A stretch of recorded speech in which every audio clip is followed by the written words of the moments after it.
लंबे समय से इंतजार भी था युवाओं को सीईटी का, क्या कहते देखिए, हमारी सरकार लगातार, चाहे वो विकास के काम हो या युवाओं को नौकरी देने की बात हो, उसके ऊपर काम कर रही है। और अभी सीईटी का जो एग्ज़ाम होगा, निश्चित रूप में इसमें जो भी इस प्रतियोगिता में भाग लेंगे उनको पारदर्शिता के आधार पे सरकार नौकरी देगी। एक तरफ जहां युवाओं को रोजगार मिलेगा, दूसरी तरफ सरकार के जो व्यवस्था है उसको चलाने में सहयोग मिलेगा नई भर्ती होने के कारण से।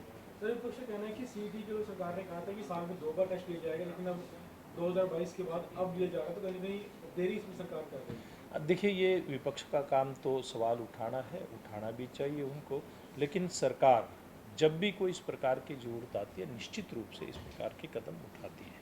एक सर हाईकोर्ट में मामला आया था कि जो 10 नंबर दिए जा रहे थे शास्त्रबाजी को राष्ट्रीय आधार पर, जी, उन नंबरों को काटने का आदेश सरकार ने दिया है, तो हजारों लोगों की नौकरी पर भी खतरा इस पर लगा है। देखिए, स्टाफ सिलेक्शन कमीशन के चेयरमैन ने भी इस प्रकार की स्टेटमेंट दी है। सरकार के अन्य जो जिम्मेवार लोग हैं उन समेत मुख्यमंत्री जी ने भी एक बात के लिए आश्वस्त किया है युवाओं को कि किसी भी युवा का रोजगार छिनेगा नहीं। और कोर्ट का भी एक स्पष्ट रूप से फैसला है, वो केवल व्यवस्था की बात कर रहे हैं, किसी का रोजगार छीनने की बात कोर्ट के आदेश में भी कहीं नहीं आती। ऐसे सब युवा, उनको निश्चिंत रहना चाहिए, सरकार पूरी तरह से साथ है। सरकार ने इनको रोजगार दिया, एक व्यवस्था बना करके रोजगार दिया है, इसलिए इनको किसी प्रकार की चिंता करने की जरूरत नहीं है। एक तरफ जहां कोर्ट के आदेशों की पालना सरकार करेगी, तो दूसरी तरफ ऐसे युवाओं का रोजगार भी बना रहे उसकी भी चिंता सरकार करेगी और उसको इसका पुख्ता इंतजाम करेगी। सर पंजाब सरकार ने करीब 1 महीने तक हरियाणा का पानी रोक कर रखा, हालांकि पानी मिलना शुरू हो गया है। मामला कोर्ट में जरूर है, कई मामलों में हाई कोर्ट के जिनकी अवमानना हुई, पंजाब सरकार नहीं माना, पुलिस फोर्स वहाँ पर लगा दी और बीबीएमपी पर कब्जा करने की कोशिश की। देखिए, ये पंजाब सरकार जो आम आदमी पार्टी की सरकार है, आपने देखा होगा जब दिल्ली का चुनाव था तब केजरीवाल जो वहाँ के मुख्यमंत्री थे, उन्होंने उसके बाद उनके जो उत्तराधिकारी आए आतिशी जी, उन्होंने भी, ऐसे सब लोगों ने ऐसी ड्रामेबाजी करने का प्रयास किया जिससे जनता का ध्यान आकर्षित कर सकें। और इसी प्रकार से अब आगामी जो चुनाव है पंजाब का, उस पंजाब के चुनाव में लाभ लेने के लिए ही भगवंत मान की सरकार इस प्रकार की ड्रामेबाजी कर रही है। इन लोगों को पता है कि पंजाब में भविष्य में अब इनको कोई पूछने वाला नहीं है।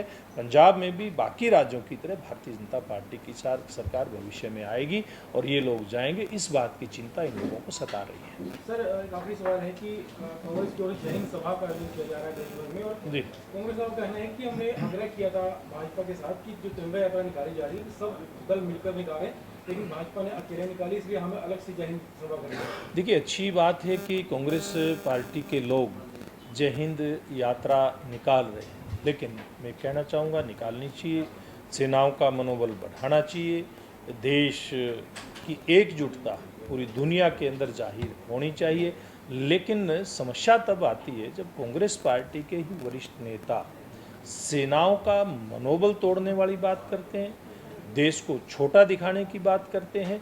जब इस प्रकार की बातें आती हैं तो फिर जनता भी इस बात पर विचार करती है कि जय हिंद यात्रा निकालने का औचित्य क्या है। लेकिन फिर भी मैं स्वागत करूंगा जय हिंद यात्रा का, उनको यात्रा निकालनी चाहिए, लेकिन साथ ही इस प्रकार की बयानबाजी के ऊपर लगाम भी लगानी चाहिए। सर पानी के मसले को विपक्ष ले दे के कह रहे हैं कि बीजेपी कहीं ना कहीं जो समय पर कर नहीं पाई, जो आई सीआईएसएफ तैनात हुई पहले सरकार ने लेवल जो है वो 1503 तक होता है, तब भी पानी छोड़ा जा सकता है, लेकिन 1535-40 के आसपास तक लेवल होने के बावजूद पानी नहीं आना। देखिए, किसी प्रकार की कोई ढिलाई नहीं होती है। सरकारों के इस प्रकार के जो कामकाज होते हैं उसमें कोई कोताही नहीं बरती जाती। हाँ, लेकिन मैंने पहले भी कहा है कि पंजाब सरकार ने आगामी चुनाव में लाभ लेने के लिए, जैसे दिल्ली में उन्होंने ड्रामेबाजी की थी, वैसे ही पंजाब में केवल ड्रामेबाजी करने का ही, उनका एक स्टंट करने का ही एक अभियान था। लेकिन केंद्र सरकार ने, हरियाणा सरकार ने अपने स्टैंड को स्पष्ट किया कि किसी भी रूप में हरियाणा के हक का पानी और जो पीने का पानी मिलना चाहिए वो हम लेकर के रहेंगे। वो किसी की बपोती नहीं है, वो साझा पानी है, और पानी हरियाणा के किसान को सिंचाई के लिए भी पर्याप्त मात्रा में मिलेगा और पीने के लिए भी पर्याप्त मात्रा में मिलेगा। सर आपने कहा कि चुनाव जीतने के लिए किया है, अगले सीजन में तो पंजाब के चुनाव में लगभग 10 महीने का वक्त रह जाएगा जी। और सेम अगर समस्या फिर सामने आती है तो क्या समाधान है? देखिए, इस प्रकार की समस्या ना आए, इस बात के प्रयास हमारे मुख्यमंत्री नायब सिंह जी कर रहे हैं। केंद्र का जो सहयोग चाहिए हरियाणा सरकार को सहयोग लेकर के इस प्रयास को वो सफल करने का काम करेंगे। Thank you.